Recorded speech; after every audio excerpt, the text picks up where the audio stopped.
they're not. It's not going to hurt them to have it here. We're just watching this fall. I think that'll work.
Down, please. We'll get going here.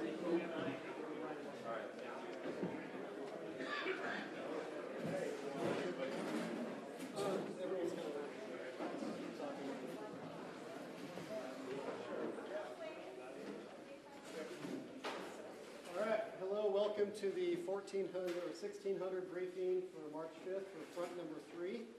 I'm Tom Hemmerich. I'm going to be the plans chief for the Type 3 team for our operational period here. Please turn off your radio, silence your cell phones, keep any sidebar conversations to a minimum, and we'll make our briefing very brief here. For our current update, we have Planning Ops, Vince LaRocco. So here we are once again. It's not too far from a year ago that on 1/9 that we were here for the big debris flow prior to that El Cap. We've gone through this a few times, so we have a pretty good idea how things are going to go. But we're expecting some pretty significant weather coming in tonight, and so we want you guys to be, diligent and be out there looking around and making sure things are good. So, okay. For our incident objectives, if you look on the 202 in your IEP, they're the same management and control objectives that we've had for front number 1 and 2. So review those, and the incident commanders have approved all of those. For our weather forecast, Eric Bolt, National Weather Service. Good afternoon, everyone. So the weather right now is starting to pick up the rain just to the west of us, so probably in the next half hour or so you'll start to see some rain here at our location. It's not going to be that intense early this evening. The main window right now is between 9 p.m. tonight till about 5 in the morning. If you look at the computer models and what we're looking at with this band coming in, probably right around the midnight to 3 a.m. would be our highest critical time frame right now. And there has been some lightning strikes, so there's a lightning strike just south of Santa Rosa Island and then more to the southwest of Point Conception. So it's going to come through rather intense, hopefully quick. These cells are moving rather rapidly. 15, 30-minute heavy downpours is probably what we're looking at. And then by 6 o'clock in the morning, it looks like we could see the back edge of this whole system. So once we get past 6 a.m., we'll probably get more into just the scattered shower and less intense garden variety. We still anticipate heavier rain totals, probably 2 to 3 inches, and then 4 inches to get up into the foothills and the higher reaches above Montecito and Santa Barbara. Rainfall intensities, we're still saying 1/2 inch to 0.8 inches per hour. If we do see lightning, that typically raises that up closer to 1 inch or higher per hour rates. But again, it's going to come down to more like 15 minutes, so rather quickly. There will be some winds, gusting 30, maybe 40 miles per hour, especially if we get some lightning in the area. That typically creates more of a wind component. So I believe that's it. Is there any questions? You good? Thank you. For leaders' intent and operational assignments, Vince Loracco. So leaders' intent, we'll keep it pretty simple. We want you guys to be safe out there, be available as you're moving around. Maintain your situational awareness, be aware of lightning protocol. I'm going to keep it pretty simple with assignments for Montecito branch, Travis Eder. If you're assigned to Montecito, tie in with Travis. Division groups will be May Juarez. Training, not here. Okay. And then also, is Nick here? No, it's not. Okay. I'm here. I'm just training. Aaron Brader? Okay. For Carpinteria, branch director Robert Kovac. Right here. There it is. And your division, Brian Robertson. Yep.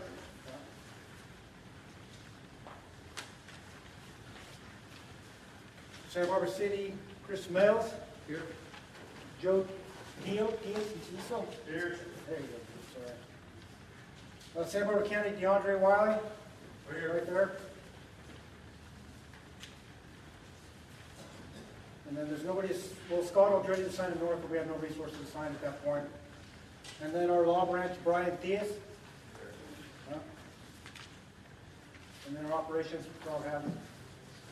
Just a quick note from operations, everyone. I've built a text group for all the branch directors, but also includes the 2 county on-duty PCs, and it includes Brian from ESO. And that worked really well last time to do that direct communication with that group. So if you need something from one of the off-area branches, an incident that you need some help on from either the strike teams or from the rescue task force or from the high water vehicles, text it up to me. I'll make the contact, get them, and I'm just going to need to know where do you need the stuff and who's the point of contact. Okay? So just use that method of communication until the wheels start coming off and we start using radios. But for the normal day-to-day stuff, that worked really well last time. Okay, for air operations, Tony White. So for air operations, again, Tony White, we do have Copter 308 staffed and ready for it's available for any dispatch out of Signature Air and Salvador Airport. So we do have 2 paramedics on the ship tonight, and we will be ready to go all the way through the night. We're staffed here in South County. Air-to-ground command will be Channel 5, Command Channel 5, and any tactical communications will be on CalCord. So if you need to talk to us once we get on scene there with you, just hit us up on CalCord. We'll do that. And then we'll just order any aircraft orders to be ordered through the chain of command. And Chief Hazard to get a hold of me. We'll get launched as soon as possible. If we need more than 1 aircraft, we have the possibility, they will be on delay, obviously, but we have the possibility of contacting Venture or Coast Guard. So we do have 1 ship assigned and ready to go, and the others will be ordered through chain of command. Thank you. For safety and medical, Garrett Huff. All right, good afternoon, everybody. A lot of familiar faces. Biggest thing I want to talk about today is, like I said at the last one, a lot of us came from home and we had home brain going, and now we're at work. So pay attention to that transition and go all in on work. We have some daylight right now to go out. If you haven't seen the areas that you're going to work, go get a good lay of the land while you can. Although this isn't a wildland incident, a lot of the same rules apply. So lookouts, communications, escape routes, and safety zones, right? Just like the wildland. The big hazards today and tonight are trees, lightning, and power lines. And all that stuff's covered in your IRPG. So if you have a moment when you're talking with your crews about safety, go through the pages starting on page 21 and go over all those things. Because again, although this isn't a wildland fire, all the same safety hazards still apply, the same safety mitigations. Other than that, have a safe shift, and we'll see you in the morning. Thank you. For communications, Matt Ferris. Then we turn to the 205 in your IAP. So we have listed basically the same thing we've done in the last prepositions. All the agencies that are here will use their normal command channels unless it reaches the complexity to institute the Type 3 team. Then we'll switch to Command 2 for Santa Barbara County, and that's where the incident will be run from that point on. Everything's listed. Just make sure you have it all programmed in your radios, and be safe. For logistics, dinner will be in here at 5 o'clock. Breakfast will be in here at 6 o'clock tomorrow morning. Fuel truck outside should be arrived by now and will be here through tomorrow. For finance, do your Form 42s. Araceli's our finance chief. Questions, turn them in there. PIO, Dave Zanaboni. Anything? Okay. Liaison, Steve Oakes. Good evening. Anything that's not PIO related, so issues with property owners or utility lines, road network, whatever need. If somebody's having some issues, just go ahead and send them my way. Keep it off of your back, and have a good, safe shift, and watch out for each other. Thanks.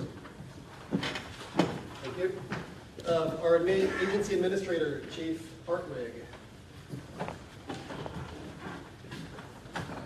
Drew the straw to welcome you and thank you on behalf of the agencies participating. Thanks for coming out. I think more importantly, thanks for coming together. This is run like a Type 2 or Type 1 incident. Many of you are on teams or have been out to those incidents. And I think that's unique about what I'm seeing here right now is a lot of times agencies will respond independently to a weather event like this, a Type 3 incident like this.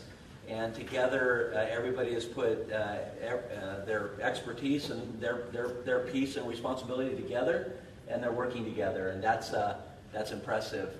Real quick, I need to let you know, over the last 2 years, the California Fire Chiefs Association, the Metro Chiefs Association, California Professional Firefighters League of Cities, Fire Districts Association of California got together and worked really hard at the state to get money for this type of event, knowing that for many of us, local jurisdictions, it's hard to come up with the money to staff this kind of effort. It just comes down to money. And Governor Brown and now Governor Newsom have allocated now over $100 million to this effort, these efforts for communities to come together to fund incident management teams like this, to fund equipment, staffing, fire engines, National Guard here, of course, as well, too. So thank you for coming out. I think more importantly, thank you for putting your responsibility together with your neighbor and coming together for this effort. Thanks. Thanks, Chief. Closing comments from Deputy IC Matt Ferris.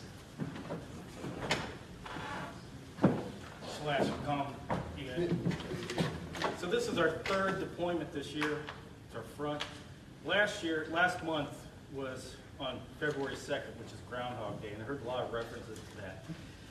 But that's something, in my mind, I was thinking about for last month, for us to learn from. Because Groundhog Day gives us opportunities to learn and then institute those things as we go forward. So everybody take that back to your crews and keep learning from our experiences. I know I do. Every day that we do this, every time we do this, it's a learning experience. This is our 23rd deployment as this Type 3 team, which is remarkable. There aren't any in the state that have done that. That's something everybody should be proud of, that we've all been a part of it. And our safety record is impeccable, and I'd like to keep it that way. So out there today, something I didn't hear is situational awareness.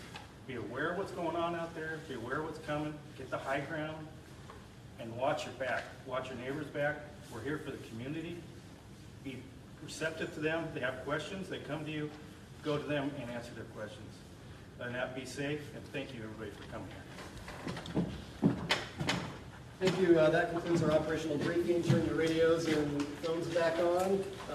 Dinner will be in about 45 minutes in here, and have a safe shift.